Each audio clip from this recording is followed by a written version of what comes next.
warahmatullahi wabarakatuh. Alhamdulillah thayyiban mubarakan fi hazihi sa'ah. Wassalatu wassalamu ala sayyidina wa maulana Muhammad wa ala alihi wa sahbihi ajmain, amma ba'du. Segala puja-puji syukur kita panjatkan kehadirat Allah Subhanahu wa ta'ala, yang mana telah mengizinkan kita dan memberikan kita nikmat, dari mulai nikmat yang terkecil hingga dengan nikmat yang terbesar, yang mungkin nikmat tersebut bisa kita rasakan, tapi tidak banyak juga orang yang sadar akan nikmat yang telah diberikan. Sholawat seiringnya salam tak akan lupa akan senantiasa tercurahkan pada baginda junjungan Nabi besar kita, yakni Nabi Muhammad SAW, yang mana kita ketahui betapa banyak perjuangan, pengorbanan beliau yang telah diberikan untuk menghidupkan Islam ataupun untuk menghidupkan cahaya Islam.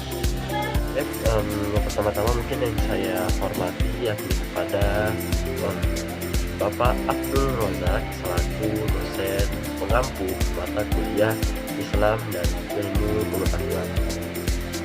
Dan juga yang saya hormati yakni kepada teman-teman saya yang insya Allah dan semoga saja kita senantiasa diberikan keistiqomahan dalam menuntut ilmu untuk masa depan.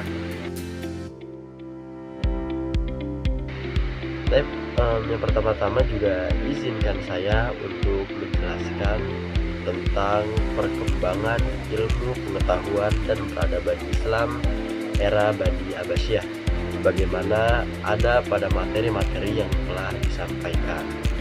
Oke, di sini saya akan menjelaskan sedikit tentang pendahuluan, yakni kejayaan ilmu pengetahuan, lembaga dan infrastruktur. Keberhasilan ini tidak lepas dari dukungan infrastruktur sosial yang dibangun oleh Kekhalifahan Bani Abbasiyah. Pembangunan rumah sakit, observatorium, madrasah, dan perpustakaan memberikan akses pendidikan yang luas bagi masyarakat. Institusi-institusi ini menjadi tempat yang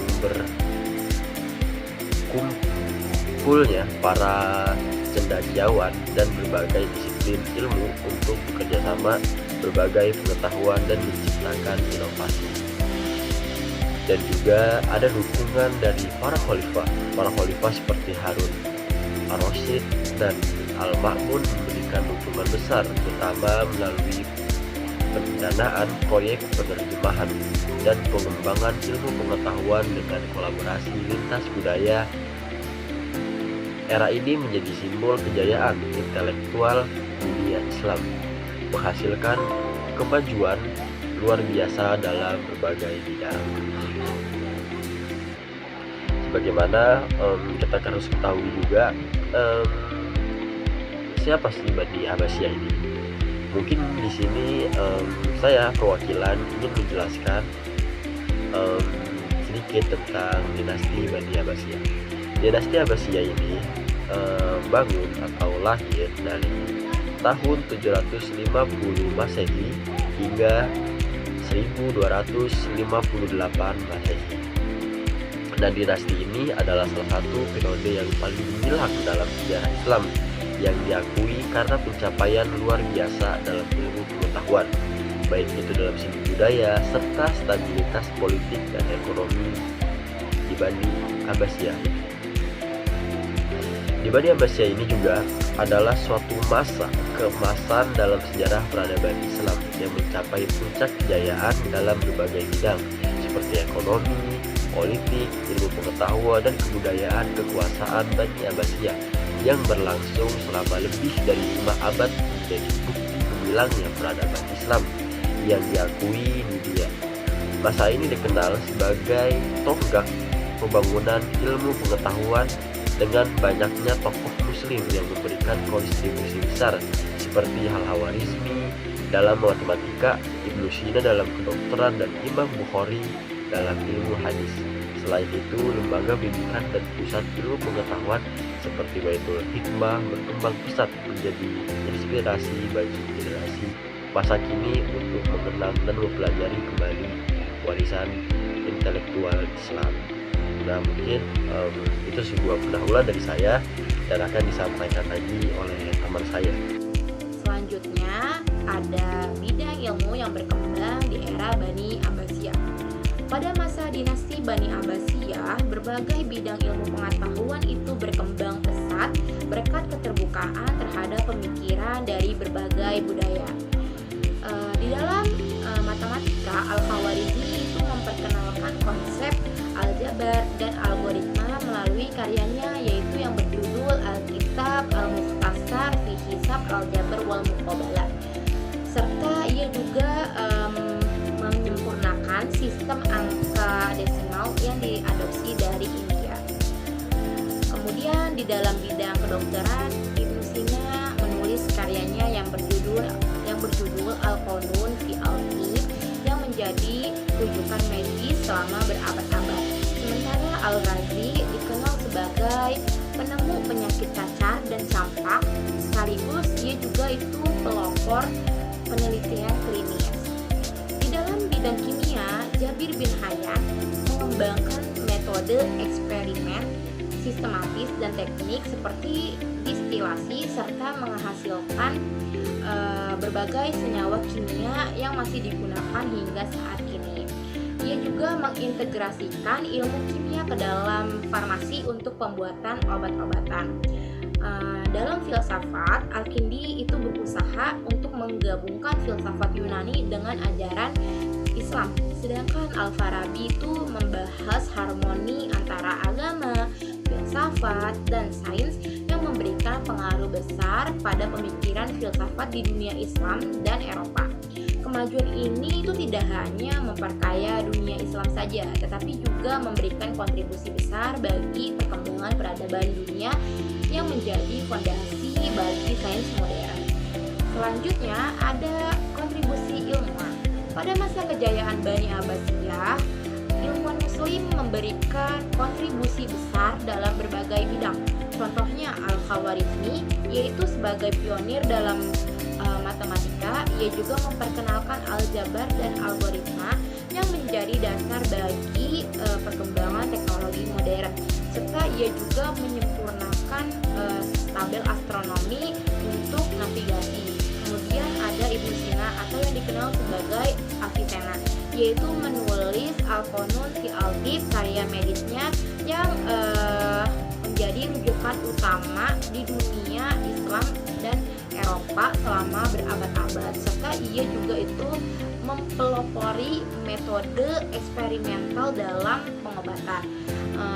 Kemudian di dalam bidang kimia, Jabir bin Hayyan itu mengembangkan teknik seperti distilasi dan kristalisasi, serta ia juga menemukan senyawa kimia penting yang masih digunakan hingga saat ini.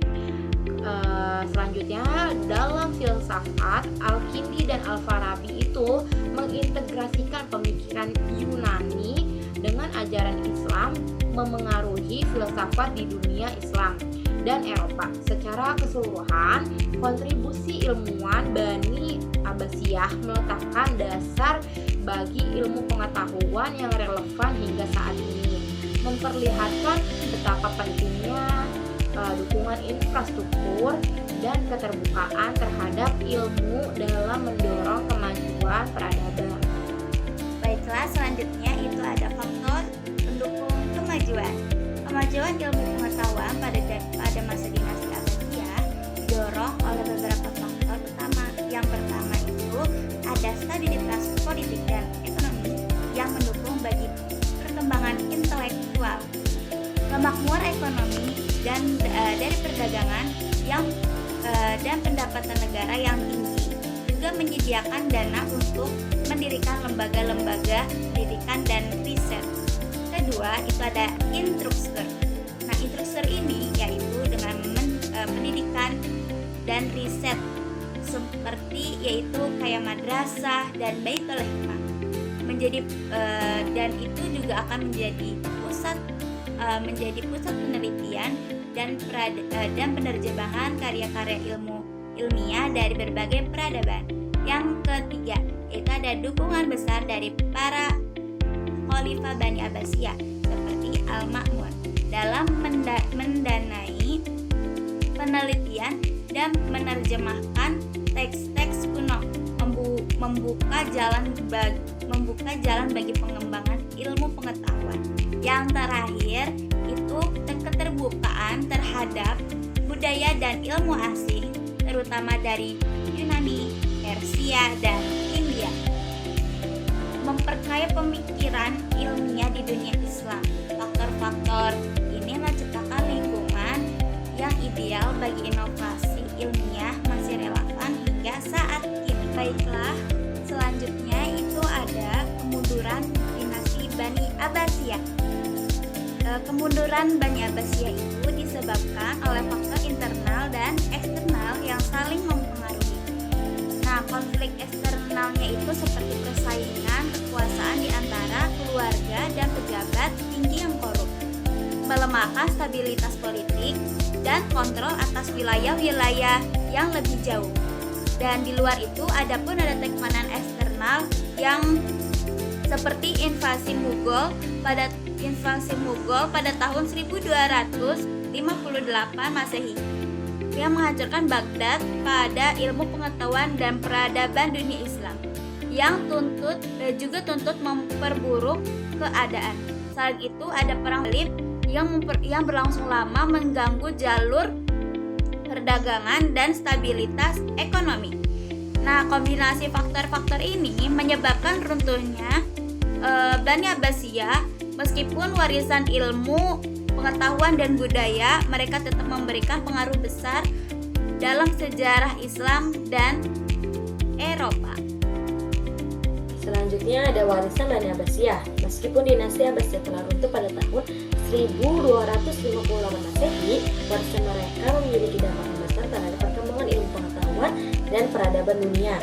Selama kejayaannya, berbagai disiplin ilmu berkembang pesat dengan ilmuwan seperti Al-Khwarizmi, Ibnu Sina, Jabir bin Hayyan, dan Al-Farabi. Al-Farabi memberikan kontribusi yang signifikan yang telah diterjemahkan ke dalam bahasa Latin dan memengaruhi ilmuwan Eropa selama abad pertengahan dan Renaissance.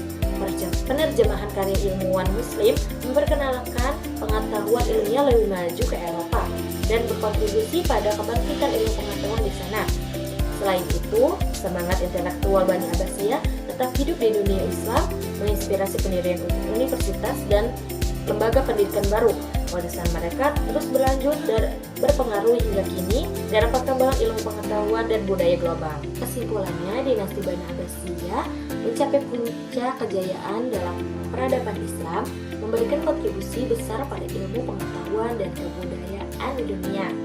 Keberhasilan mereka dalam menciptakan lingkungan yang mendukung sains dan teknologi didorong oleh stabilitas politik, kemakmuran ekonomi, dan juga kebijakan pendidikan, memungkinkan terjemahan besar-besaran karya ilmiah dari berbagai peradaban dan penelitian baru.